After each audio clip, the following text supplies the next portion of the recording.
The silence before the fire. The sun had always felt kind on the skin in the village of Norvan, where time moved with the rhythm of the wind and the river whispered stories of old. Morning mist still danced over the hills as Ayaan, a boy of 12, raced barefoot across the field, chasing his sister Lila. Their laughter scattered the birds and echoed through the valley like a forgotten lullaby. To them, the world was wide, and the earth was kind. Nestled between thick pine forests and a glistening lake, Norvan had been spared the noise of cities. No traffic. No towers. Only trees, stones, and silence, until recently. The silence had begun to shift. Not loudly, but like a breath held too long. Ayaan noticed it first in the river. The water, once too wild to cross without a bridge, now barely touched the mossy stones beneath it. Fish no longer flickered beneath the surface. His grandfather, Baba John, dismissed it with a shrug. Just a dry season. It happens. But Ayaan remembered last summer had been dry too. And the one before that. The winters shorter. The rains confused. The lake shy. The village elders spoke less about planting and more about surviving.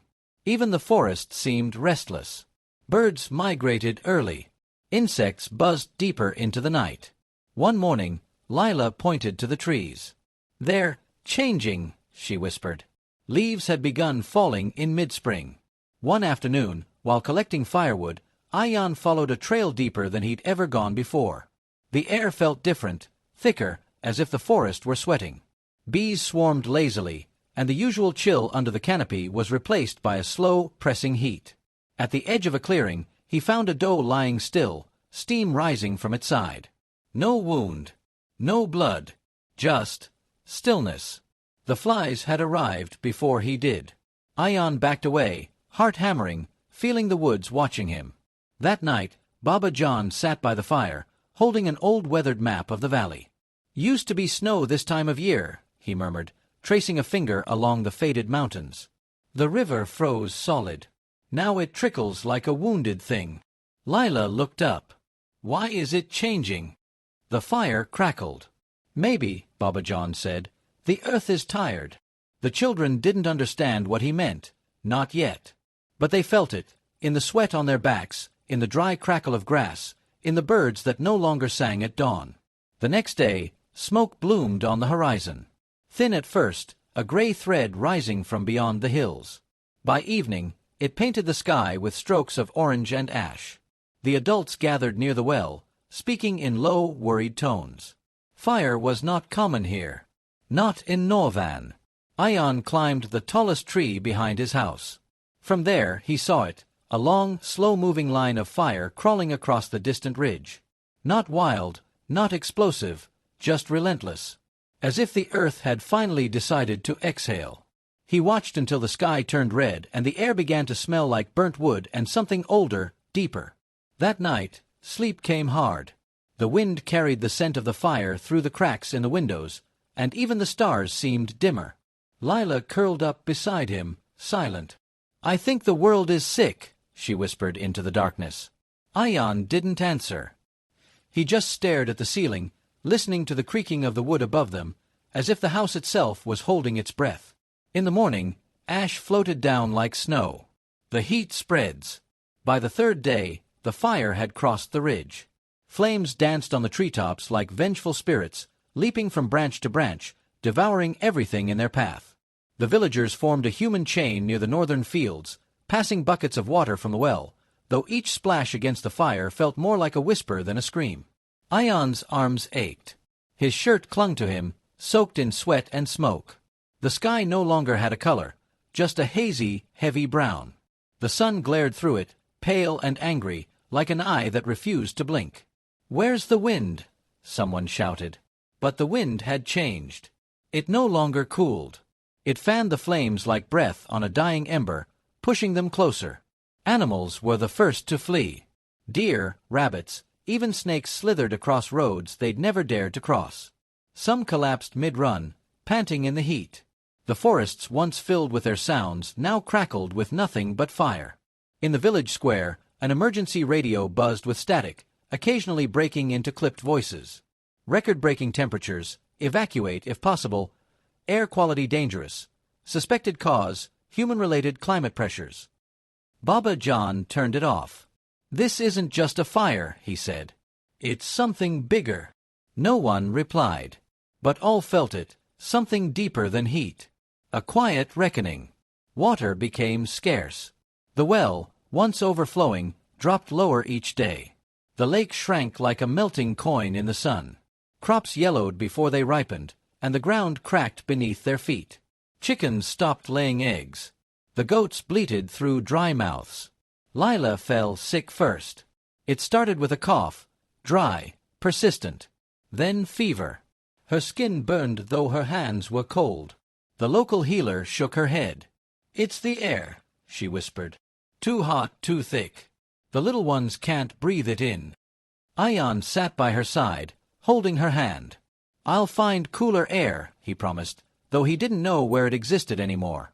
Far from Norvan, in the bustling city of Meran, the same heat pressed against glass towers and concrete.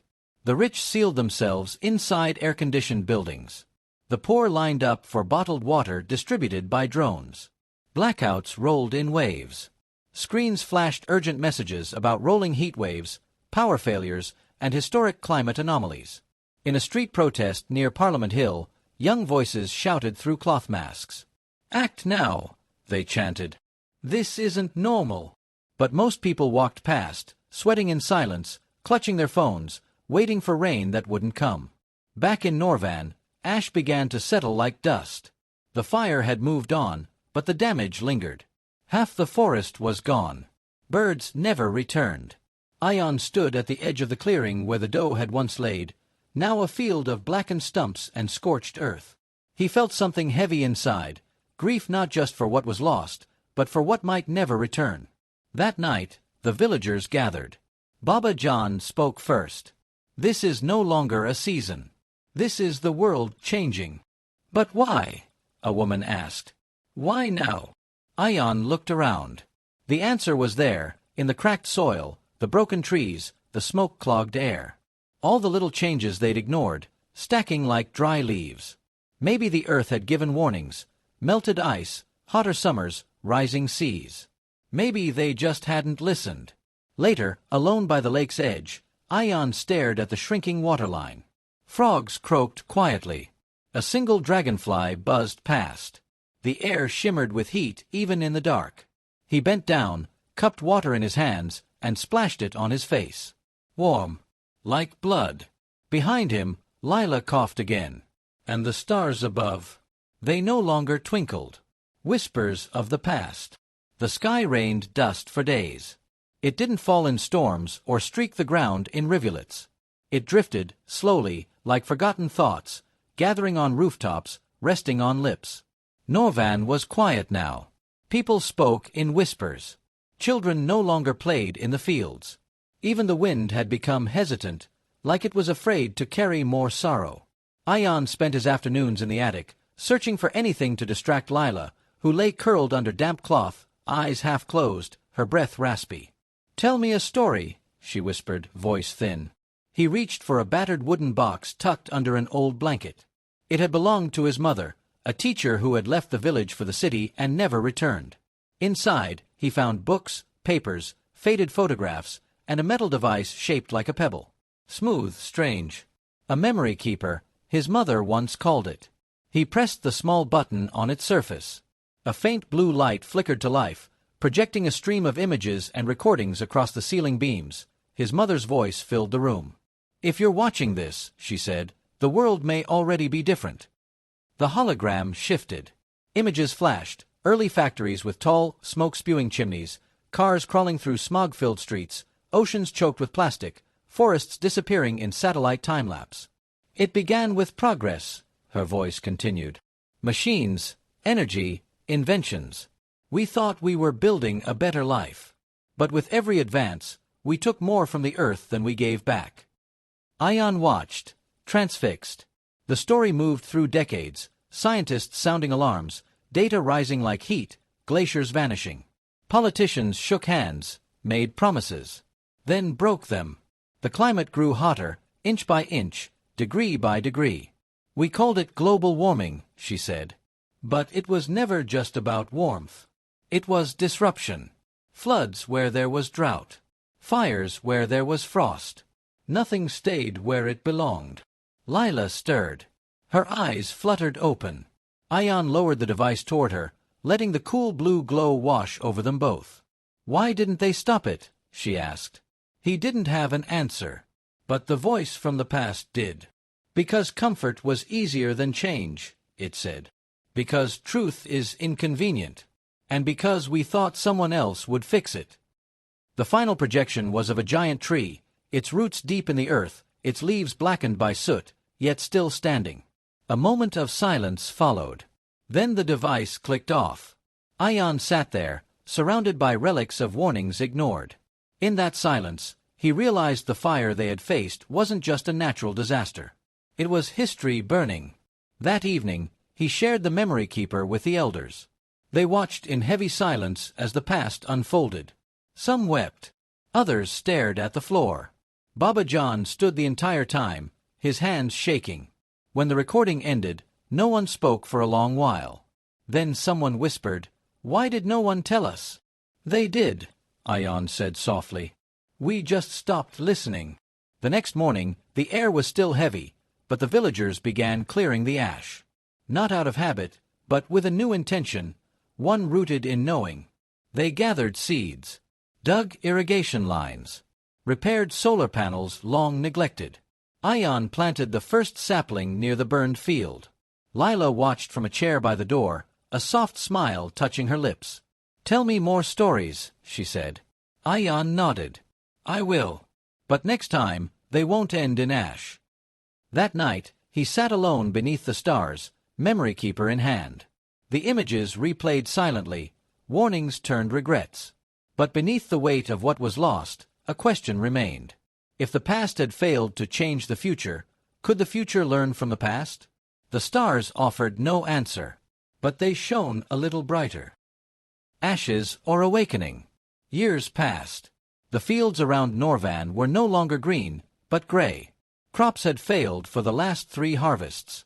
The lake was now a crater, dry and lifeless, its cracked bed a mosaic of despair. What once was home now felt like a memory, brittle, dust-covered, distant. Ayaan stood at the edge of the ruins, older now. His face carried the marks of time, not in age, but in witnessing. Lila had passed in her sleep 2 winters ago, when the air turned sour and the last of the clean water had to be rationed. She had asked for one last story.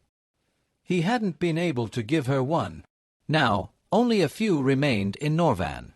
Most had migrated to the coastal zones, where floating cities shimmered over dying oceans, their foundations artificial, their skies protected by domes. But even those places weren't immune.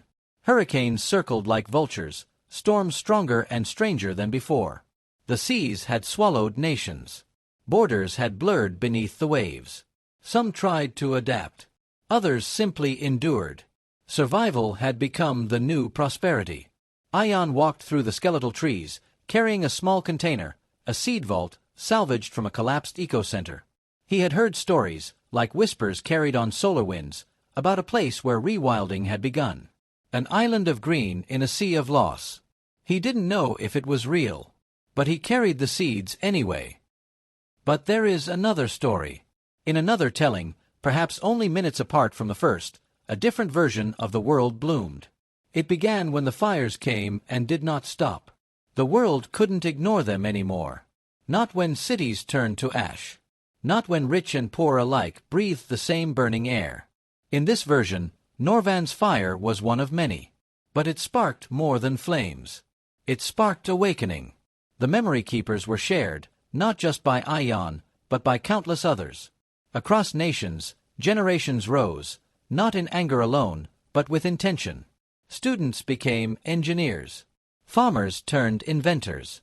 Cities were redesigned, not to dominate nature but to coexist with it.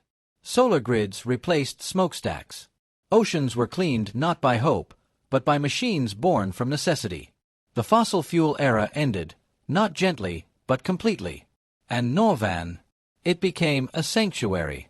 The trees returned, not pine, but native species that healed the soil. The lake filled slowly, fed by captured rain and redirected streams. The children planted more than they played. And they laughed again. Ayaan never left. He became a keeper of the seeds, a teacher of the past, a teller of stories, not warnings anymore, but beginnings. Now, at the edge of both stories, Ayaan looked to the sky. In one world, it was dull, painted with smoke and silence. In the other, it was blue, impossibly blue, filled with birdsong and possibility. Two futures. One choice. He stood between them, seed vault in hand, memory keeper in the other. He turned on the device. His mother's voice played again, older now, faded by time, but still firm. "You are not too late," she said. "You are exactly when you're needed." Ayaan knelt. The soil beneath him was dry, but not dead. He dug, placed a seed, covered it, watered it with the last of what he carried, and waited. Somewhere far away, a child opened a window and breathed clean air for the first time. Somewhere else, another turned away from a burning field. The world tilted between them. And in the silence that followed, the earth listened.